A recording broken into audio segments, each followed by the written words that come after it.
तो अगर आप लोग इतनी बात समझ गए हों तो फिर हम लोग अपना ये टॉपिक स्टार्ट करते हैं, that is partition of Bengal. Partition of Bengal यानी कि बंगाल का विभाजन।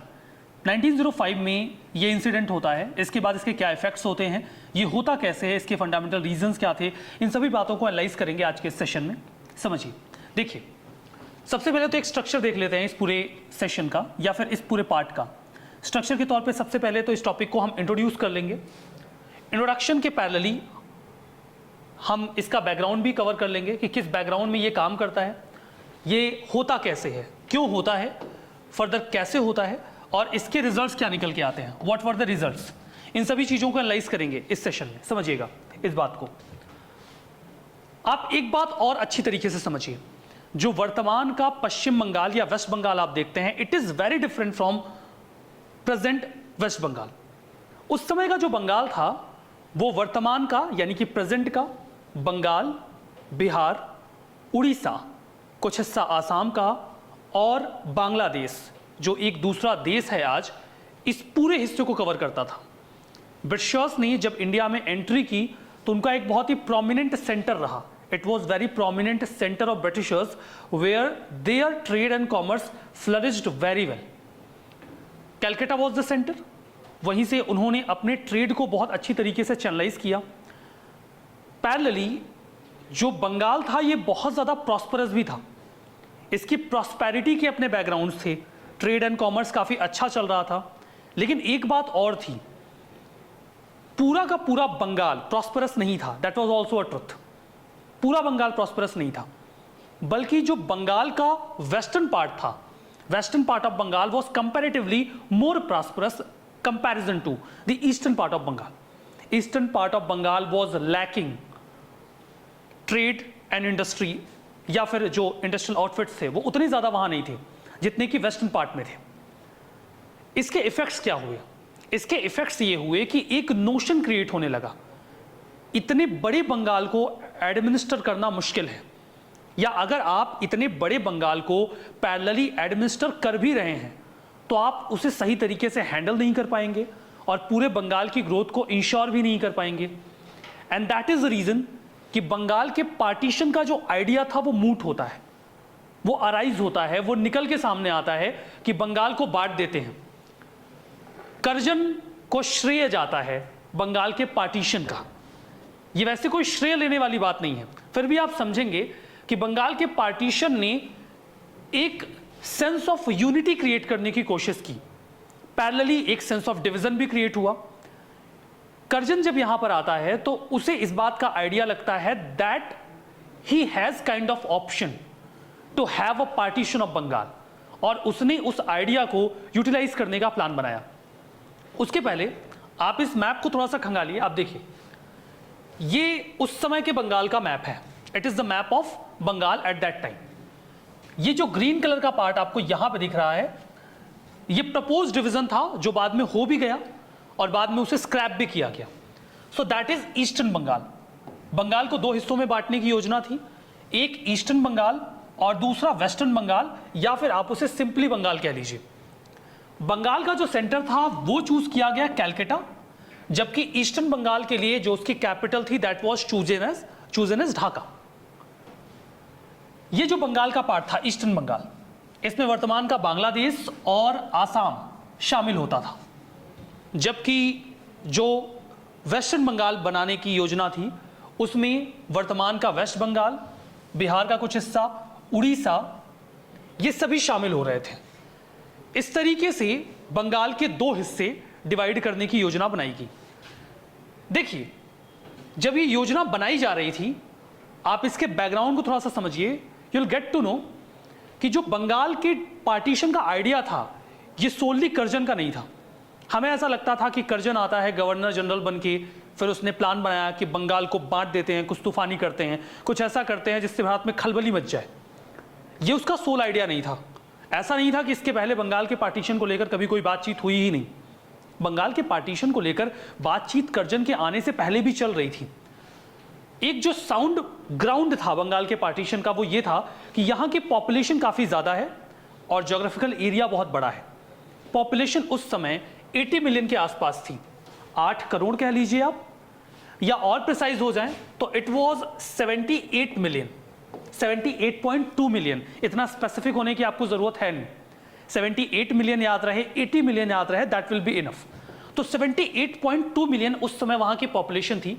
तो ये बार बार बात उभर के आती थी कि इतने बड़े रीजन को इतनी बड़ी पॉपुलेशन के साथ एडमिनिस्टर करना थोड़ा सा मुश्किल है, और इसीलिए बंगाल को अगर अच्छी तरीके से एडमिनिस्टर करना है तो एडमिनिस्ट्रेटिव ईज के लिए इसका पार्टीशन जरूरी है, हमें इसे अलग करना चाहिए। ये जो आइडिया है ये 1870s में ही चल रहा था। 1870s में इस बात को कहा जा रहा था कि बंगाल का पार्टीशन होना चाहिए। इनफैक्ट इसी के रिजल्टेंट 1874 में आसाम को एक चीफ कमिश्नर के अंडर में भी डाल दिया गया कि कम से कम आसाम का जो रीजन है वो बढ़िया से एडमिनिस्टर होता रहे। ये योजना बनाई गई। तो मतलब एक बात जो आपके दिमाग में रहनी चाहिए वो ये है कि ये कोई ओरिजिनल आइडिया नहीं था कर्जन का कि चलो भारत में चल के बंगाल का पार्टीशन कर देते हैं, बल्कि ये आइडिया पहले से चल रहा था। और जब ये आइडिया ओरिजिनेट हुआ था तो ओरिजिनल रीजन एडमिनिस्ट्रेटिव ईज ही थी। यही बात निकल के आती थी कि एडमिनिस्ट्रेटिवली बहुत अच्छा हो जाएगा अगर बंगाल का पार्टीशन कर दिया जाए। तो ये इसमें जो एक पॉलिटिकल डायमेंशन ऐड किया गया ये कर्जन ने ऐड किया, और ये डायमेंशन भी बहुत बाद में ऐड हुआ, पॉलिटिकल डायमेंशन, कि चलो बंटवारा कर देते हैं, हिंदुओं को मुसलमानों से अलग कर देते हैं, बंगाली स्पीकिंग पीपल को इंग्लिश स्पीकिंग जो लोग हैं या उड़िया स्पीकिंग जो लोग हैं, इंग्लिश तो नहीं कह सकते, हिंदी और उड़िया स्पीकिंग जो लोग हैं उनसे अलग कर देते हैं। इंग्लिश तो क्या ही ब्रिटिशर्स थे उस समय, वो इंग्लिश तो बोल ही रहे थे। बाकी उड़िया और हिंदी स्पीकिंग लोगों से अलग करने की योजना तैयार की गई। तो बंगाल का जो पार्टीशन था उसे पॉलिटिकल टूल के तौर पे इस्तेमाल करने की योजना तुलनात्मक रूप से बाद में आती है, कंपैरेटिवली बाद में बनाई जाती है। जब प्लान बनाया जा रहा था बंगाल के पार्टीशन का तो यह भी निकल के आया कि जो 5 हिंदी स्पीकिंग स्टेट्स हैं बंगाल के, उन्हें हम डाल देंगे सेंट्रल प्रोविंस में। सेंट्रल प्रोविंस रफली आज का मध्य प्रदेश है। फर्दर कुछ हिस्सा जो उड़िया स्पीकिंग है उसे हम सेंट्रल प्रोविंस से निकालेंगे। सेंट्रल प्रोविंस में कुछ हिस्से थे जो उड़िया स्पीकिंग थे, उन्हें हम बंगाल में ऐड कर देंगे। अब इससे क्या फायदा होगा कि जो एक कॉम्बिनेशन है उड़िया स्पीकिंग और हिंदी स्पीकिंग लोगों का वो हम मर्ज कर देंगे बंगाल में।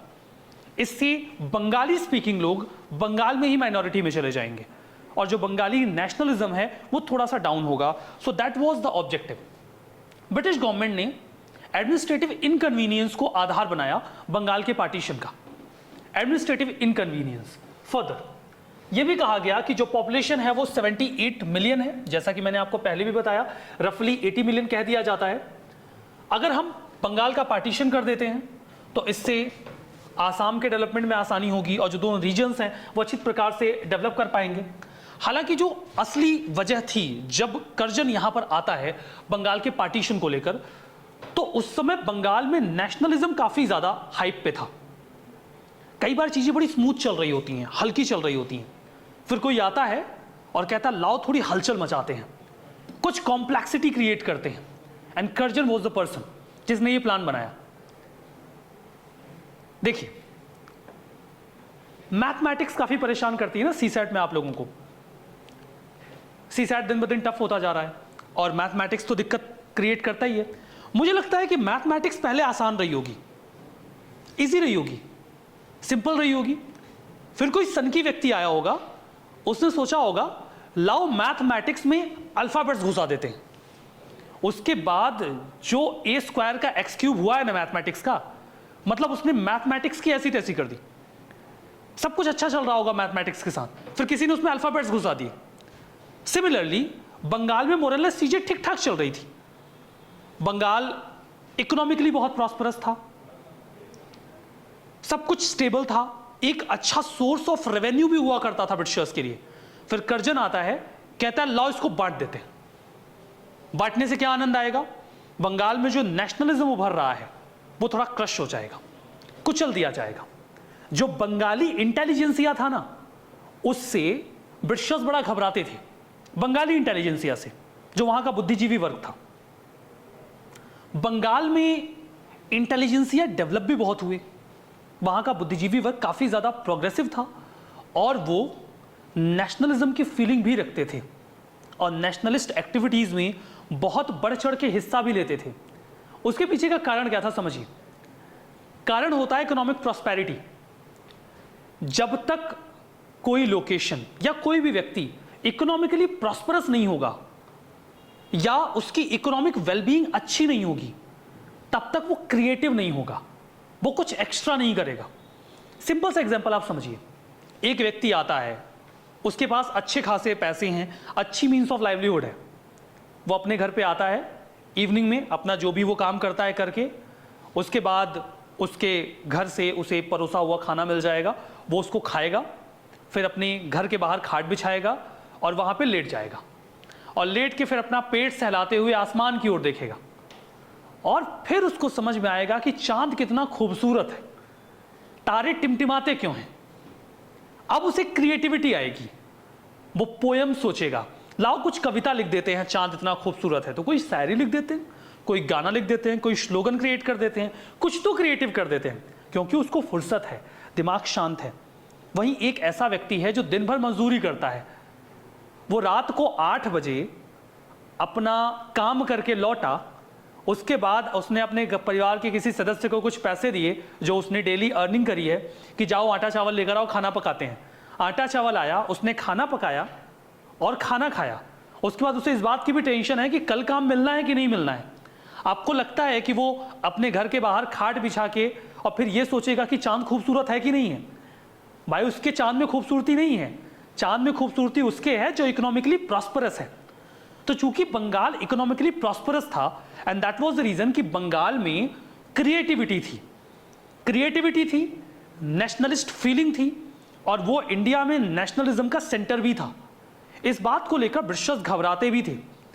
जो बंगाली स्पीकिंग पॉपुलेशन थी, the Bengali speaking population was comparatively very much progressive and they were very much inclined towards the nationalist goals, and Curzon was facing a lot of threat towards this intelligentsia class, and that was the reason he planned to have a partition.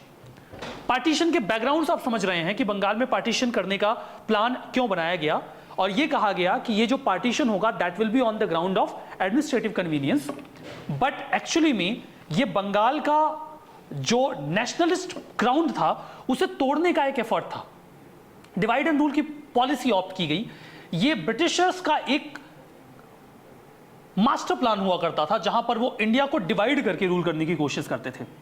1857 में जिस तरीके से Indians आमने सामने आए Britishers के, और आमने सामने आते वक्त उन्होंने जो यूनिटी दिखाई, उसकी छाप अंग्रेजों के मन में बहुत लंबे समय तक थी। वो नहीं चाहते थे कि ऐसा दोबारा हो, and that is the reason कि वो अलग अलग करने की पूरी तैयारी करके रखते थे। लॉर्ड कर्जन इस बात को समझता था कि अगर उसे इंडिया में ब्रिटिशर्स की पैठ को स्ट्रॉन्ग करना है तो बंगाल को कमजोर करना होगा, और इसीलिए उसने डिवाइड एंड रूल की पॉलिसी को ऑप्ट किया। उसने इसी पॉलिसी को ऑप्ट करके बंगाल के डिवीजन का रास्ता तैयार किया। बंगाल के डिवीजन के दो फंडामेंटल ग्राउंड्स थे। एक ग्राउंड पर तो अक्सर चर्चा होती है कि हिंदुओं और मुसलमानों को बांटने के लिए बंगाल का पार्टीशन किया गया, लेकिन एक बात नजरअंदाज हो जाती है कि इस पार्टीशन का एक फंडामेंटल ऑब्जेक्टिव यह भी था कि बंगाली स्पीकिंग पॉपुलेशन को बंगाल में ही माइनॉरिटी बना दिया जाए। वो उतना ज्यादा अच्छी तरीके से खुद को फ्लरिश कर ही ना पाए कि ब्रिटिशर्स को काउंटर कर सके। ये दोनों आप समझोगे। देखिए यहां पे on the basis of language के बेसिस पे उन्होंने क्या किया, जैसे कि हम देख रहे थे कि उन्होंने बंगाल को दो हिस्सों में डिवाइड किया, ईस्ट बंगाल और वेस्ट बंगाल।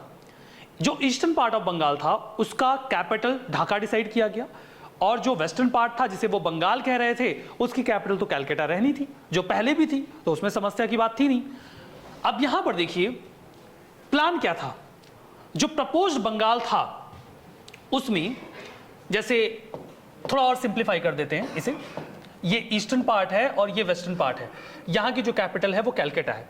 तो वेस्टर्न पार्ट में वो कर क्या रहे थे, वेस्टर्न पार्ट में टोटल जो पॉपुलेशन थी उसमें 17 मिलियन बंगाली स्पीकिंग लोग आ रहे थे, ठीक है, 17 मिलियन बंगाली स्पीकिंग लोग आ रहे थे, और 37 मिलियन हिंदी और उड़िया स्पीकिंग लोग आ रहे थे। 37 मिलियन, 17 मिलियन बंगाली स्पीकिंग लोगों पे 37 million Hindi and Oriya speaking लोग। अब देखिए जो डिवीजन किया गया, उस डिवीजन में किस प्रकार से दो तरीके से डिवीजन को या जो इसके ऑब्जेक्टिव्स थे उनको अटेन किया गया। एक तो जो बंगाली स्पीकिंग लोग थे उनको माइनॉरिटी में डाला गया, और दूसरा एक हिस्से में हिंदूज को मेजॉरिटी में, जबकि दूसरे हिस्से में मुस्लिम्स को मेजॉरिटी में रखा गया। आप थोड़ा सा इसको समझिए। सबसे पहले हम बात करते हैं कि बंगाली स्पीकिंग पॉपुलेशन को कैसे माइनॉरिटी में डाला गया। देखिए ये बंगाल, आप थोड़ा सा सिंप्लीफाई करने के लिए समझिए, ये हुआ इसका ईस्टर्न पार्ट और ये हुआ इसका वेस्टर्न पार्ट। बात करते हैं वेस्टर्न पार्ट की, इस वेस्टर्न पार्ट की बात करते हैं। जो वेस्टर्न पार्ट था, इसमें जो पॉपुलेशन थी, इसमें 17 मिलियन बंगाली स्पीकिंग पॉपुलेशन पे, ठीक है, 37 मिलियन हिंदी और उड़िया स्पीकिंग पॉपुलेशन डाल दी गई। 37 million Hindi and Oriya speaking population और केवल 17 मिलियन बंगाली स्पीकिंग पॉपुलेशन। मतलब बंगाल, या आप उसे वेस्टर्न बंगाल कह लीजिए। वेस्टर्न बंगाल में कहने को नाम बंगाल है, बट बंगाली स्पीकिंग लोग माइनॉरिटी में हैं। Bengali speaking people are in minority. Similarly आप आइए और try to understand how they divided the majority of Hindus and Muslims in both the part of the Bengal. To simplify it, let me divide it further. So, you can understand it. It is Bengal's eastern part and that is of western part. Eastern part and western part, इन दोनों में क्या किया जाता है? Western part की बात करते हैं. This is western part. Here in western part, the total population was 42 million. 42 million. And out of 42 million, there were, actually it was 52 million. Let me specify. The total population was 52 million. And out of 52 million, 42 million population was of Hindus. So, the western part was of Hindu majority, while come on to the eastern part. The total population of eastern part was of 31 million, and out of 31 million, 18 million were Muslims. So, the eastern part was maintained as Muslim majority province. Curzon का जो fundamental objective था वो ये था कि जो eastern part है बंगाल का, उसे एक मुस्लिम प्रोविंस बना दिया जाए। इसका बेसिक ऑब्जेक्टिव था कि मुस्लिम्स कर्जन से खुश हो जाएं, ब्रिटिशर्स से खुश हो जाएं, मुस्लिम्स को वहां पर एक ढाका में ढाका यूनिवर्सिटी बनाने का भी वादा किया कि ढाका में यूनिवर्सिटी बना देंगे, आप लोगों की अच्छी पढ़ाई होगी, आप बढ़िया से ग्रो करोगे। मुस्लिम्स खुश हुए इस बात को लेकर। मैं आपको ये भी बता देता हूं कि शुरू में जब ये पार्टीशन का आइडिया मूव किया गया 1903 में, तो मुस्लिम्स ने इसका विरोध किया था, लेकिन धीमे धीमे उन्हें इसके फायदे समझ में आने लगे, तो वो इसके फेवर में चले गए। इसके रिजल्ट्स बहुत ही लॉन्ग टर्म और अच्छे तो नहीं होते हैं। मुस्लिम्स को अपीज करने के उद्देश्य से कर्जन ने जो उसका ईस्टर्न पार्ट था बंगाल का, उसे मुस्लिम मेजोरिटी बना दिया। वहां पे मुस्लिम्स के लिए ढाका यूनिवर्सिटी को स्टैब्लिश करने की योजना भी बनाई गई। यह कहा गया कि मुस्लिम्स खुद को ज्यादा यूनाइटेड फील करेंगे ईस्टर्न पार्ट में, जितना उन्होंने कभी मुस्लिम किंग्स या वाइसरायज के समय में भी फील नहीं किया, वो फीलिंग उन्हें अब आ जाएगी। ये क्लियर था कि जो गवर्नमेंट की पॉलिसी थी वो मुस्लिम कम्युनिटी को आगे बढ़ा के आईएनसी या जो हिंदू नेशनलिस्ट थे उनको काउंटर करने की थी। लॉर्ड कर्जन ने लेकिन यहां पर मिसकैलकुलेट किया जो नेशनलिस्ट थे उनकी स्ट्रेंथ को। उन्हें ऐसा लगा नहीं था कि इतना मैसिव प्रोटेस्ट उन्हें फेस करना पड़ेगा जब बंगाल का पार्टीशन करेंगे। उन्हें लगता था कि ठीक है पार्टीशन कर देंगे और बात बन जाएगी, कुछ खास फर्क पड़ेगा नहीं, लेकिन ऐसा हुआ नहीं। रिजल्ट क्या निकला? पार्टीशन जब अनाउंस किया गया, आप समझिए कि 1903 में पार्टीशन का idea for the first time move किया गया और उसके बाद से इसको लेकर प्रोटेस्ट स्टार्ट हो गए, विरोध शुरू हो गए। 1905 के जुलाई में ऑर्डर पास किया गया और उसके 2-3 महीने बाद ये जो आइडिया था, ये जो पूरा ऑर्डर था, उसको इंप्लीमेंट कर दिया गया। तो 1905 में फाइनली जो बंगाल था उसका पार्टीशन कर दिया गया। पार्टीशन के तुरंत बाद भारत में इसे बहुत ही स्ट्रांगली कंडेम किया जाने लगा और इसका विरोध किया जाने लगा। इसके रिजल्टेंट स्वदेशी मूवमेंट स्टार्ट हुआ। स्वदेशी मूवमेंट के माध्यम से इस पूरे बंगाल के पार्टीशन को नलीफाई करने की डिमांड की जाने लगी और इंडियंस में एक सेंस ऑफ यूनिटी देखने को मिली। रविन्द्रनाथ टैगोर ने उसी समय बहुत ही अपना फेमस सॉन्ग लिखा, दैट वाज अमार सोनार बांग्ला, जो वर्तमान में आप लोगों को पता होगा ना, बंगाल का, वेस्ट बंगाल का, या जो उसका दूसरा हिस्सा है बंगाल का, जो भी बांग्लादेश है, जिस बंटवारे के समय जो ईस्ट बंगाल बना, बाद में बांग्लादेश बन गया, तो बांग्लादेश का ये नेशनल एंथम भी है। जो पार्टीशन है उसने ब्रिटिशर्स का जो अनजस्ट रवैया था उसके खिलाफ एजिटेशन का रास्ता तैयार किया और अल्टीमेटली जो पार्टीशन था उसने बंगाल में स्वदेशी और बाइकॉट मूवमेंट स्टार्ट कर दिया। ब्रिटिशर्स को इस बात की बिल्कुल उम्मीद नहीं थी कि इतना मैसिव प्रोटेस्ट उन्हें फेस करना पड़ेगा। अल्टीमेटली यहां पर देखिए रिजल्ट की जब हम बात कर रहे थे तो ये बातें तो हमने समझ ली। अल्टीमेटली जो ब्रिटिशर्स थे उन्हें समझ में आ गया कि वो इस प्रोटेस्ट को काउंटर नहीं कर पाएंगे।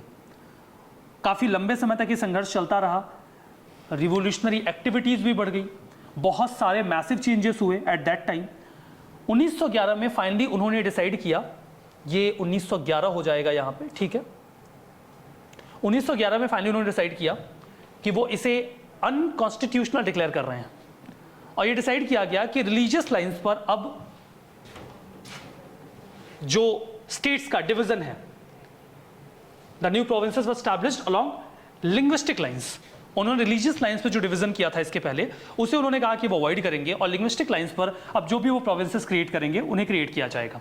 रिजल्टेंट बंगाल को डिवाइड तो किया गया, बिहार और उड़ीसा को उसमें से अलग किया गया, लेकिन that was on the basis of language, not on the basis of religion. यद्यपि फाइनल शेप में ये 1936 में आते हैं। 1936 में इन्हें एक इंडिपेंडेंट प्रोविंस के तौर पे तैयार किया जाता है। आसाम को भी सेपरेट प्रोविंस के तौर पे एक्नॉलेज किया गया। 12 दिसंबर 1911 को 1911 में किंग जॉर्ज फिफ्थ इंडिया के विजिट पे आते हैं और उनके लिए दिल्ली दरबार लगाया जाता है। जब दिल्ली दरबार का आयोजन किया जाता है उनके इन्विटेशन में या उनके रेस्पेक्ट में, उसी दौरान दिल्ली दरबार में वो आ रहे थे, उन्होंने सोचा कुछ बढ़िया अनाउंसमेंट करते हैं, तभी तो इंडियंस को मजा आएगा ना कि हाँ ब्रिटेन से महाराजा आए हैं तो कुछ बढ़िया और बड़ा अनाउंसमेंट करते हैं ताकि लोग खुश हो जाएं। तब उन्होंने ये डिसाइड किया कि जो बंगाल का डिवीज़न है या जो विभाजन किया गया था वो गलत था, उसे नलीफाई कर दिया गया और सिमिलरली ये भी कह दिया गया कि जो हिस्से बंगाली स्पीकिंग थे, डिस्ट्रिक्ट्स फॉर बंगाली वो स्पोकन, उन्हें रीयूनाइट कर दिया गया। जिन्हें अलग कर दिया गया था उन्हें वापस से रीयूनाइट किया गया। असम, बिहार, उड़ीसा, इन्हें डिवाइड किया गया but on the basis of language. Lord Hardinge उस समय तक गवर्नर जनरल बन चुका था, वायसराय बन चुका था, करजन तो जा ही चुका था। हार्डिंग ने फाइनली बंगाल के पार्टीशन को एनल करने की घोषणा करी 1911 में। कैपिटल को उसी समय मूव कर दिया गया कलकत्ता से न्यू दिल्ली। अब जो कैपिटल थी ब्रिटिशर्स की वो कोलकाता नहीं थी, वो न्यू दिल्ली थी। फंडामेंटल ऑब्जेक्टिव ये था कि उन्हें सेंटर में रहना था। न्यू दिल्ली हिस्टोरिकली इंडिया का सेंटर रहा है, तो वो सेंटर में रह के इंडिया को ज़्यादा अच्छे से कंट्रोल कर सकते थे and that was the objective कि उन्होंने फाइनली जो कैपिटल थी उसे ही चेंज कर दिया। बंगाल में जो मुस्लिम्स थे वो इस बात को लेकर बहुत शॉक हो गए क्योंकि उन्हें ऐसा लग रहा था कि ईस्ट बंगाल मिलने के बाद उनके पास ज़्यादा अपॉर्चुनिटीज़ हैं, एजुकेशन की, ग्रोथ की, एम्प्लॉयमेंट की। उन्हें समझ में आ गया कि ब्रिटिशर्स किसी के सगे नहीं हैं, क्योंकि यहाँ पर उन्होंने एक दफ़ा क्या हुआ 1905 में जब उन्होंने बंगाल का विभाजन किया तो मुस्लिम्स को अपीस करने के लिए उन्होंने हिंदूज़ के इंटरेस्ट को सेक्रीफाइस किया और वहाँ पे बंगाल का विभाजन कर दिया। लेकिन जब प्रोटेस्ट बहुत ज़्यादा बढ़ गए, उन्हें लगा कि नहीं हमारा एडमिनिस्ट्रेशन खतरे में है, हमें दिक्कत हो रही है, तो उन्होंने हिंदूज़ को अपीस करने के लिए मुस्लिम्स के इंटरेस्ट सेक्रीफाइस कर दिए। तो ये क्लियर हो गया कि ब्रिटिशर्स किसी के सगे नहीं है, ना हिंदूज़ के ना मुस्लिम्स के। जब ये डिवीज़न एनल कर दिया गया तो इस तरीके से गवर्नमेंट ने अपनी एडमिनिस्ट्रेटिव की ईज को priority the on any other thing, किसी भी अन्य चीज़ पे।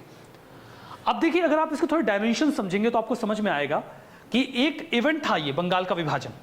1903 में गवर्नमेंट ने ये कहा, ब्रिटिश गवर्नमेंट ने, कि हम बंगाल का विभाजन करेंगे 1903 में। हालांकि ये आइडिया तो 1870s का था।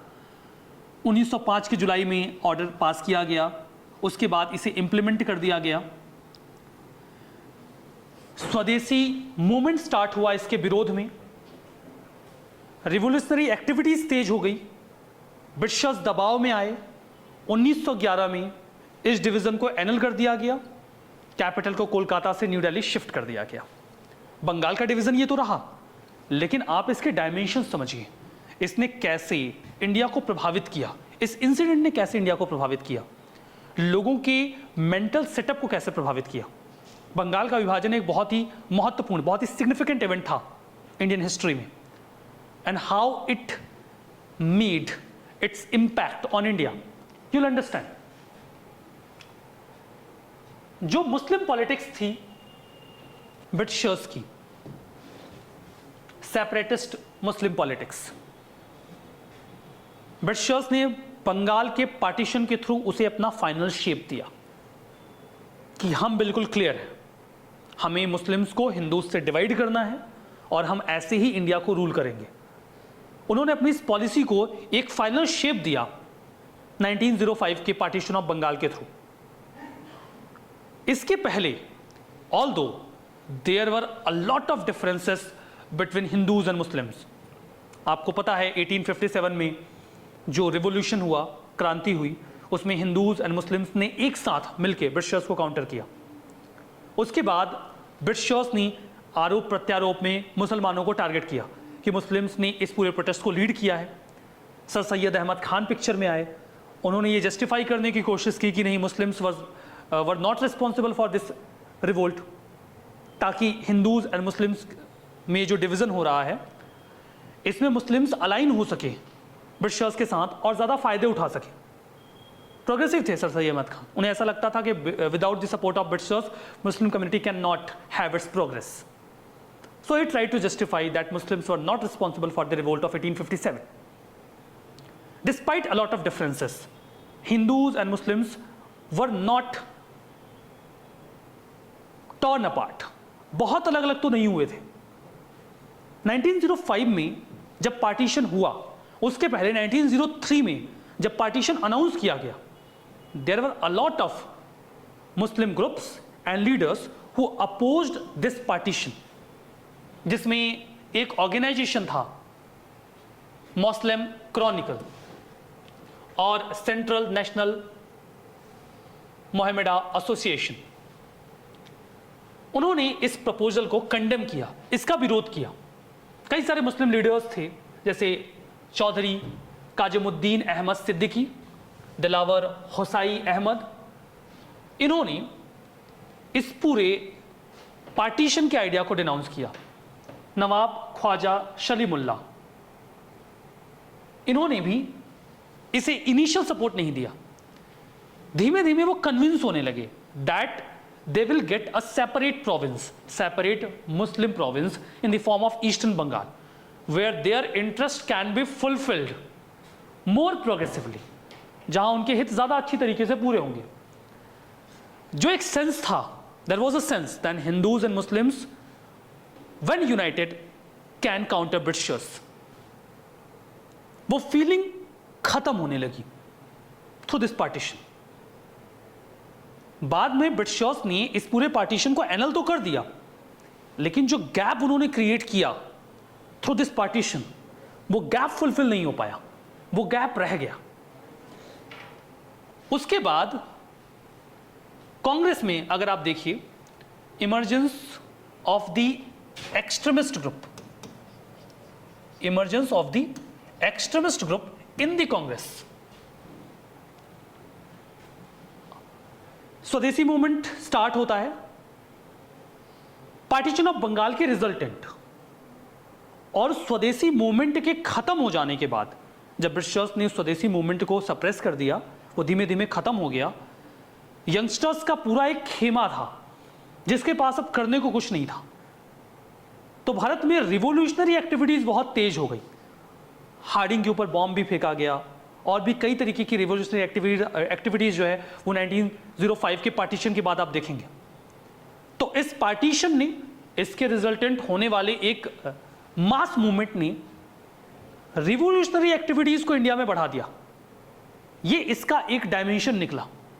फर्दर इसने यहां पर एक पहला मास मूवमेंट स्टार्ट किया, ठीक है, ये यहां जाना था एक्सट्रीमिट फ्रैक्शन, ठीक है।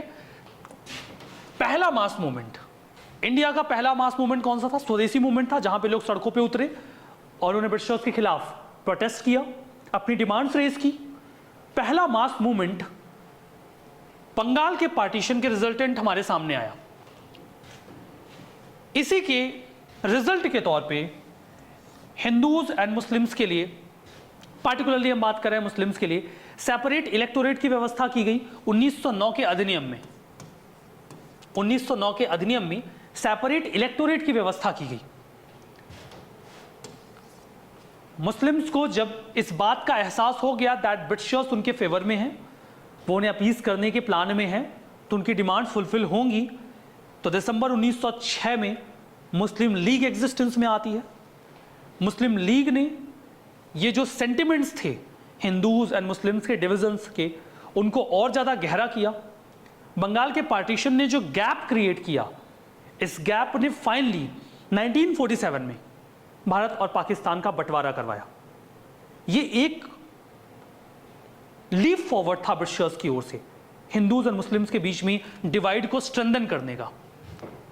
मुस्लिम्स ने उसके बाद इंडिपेंडेंट स्टेट की डिमांड भी शुरू कर दी कि हमें एक इंडिपेंडेंट स्टेट चाहिए,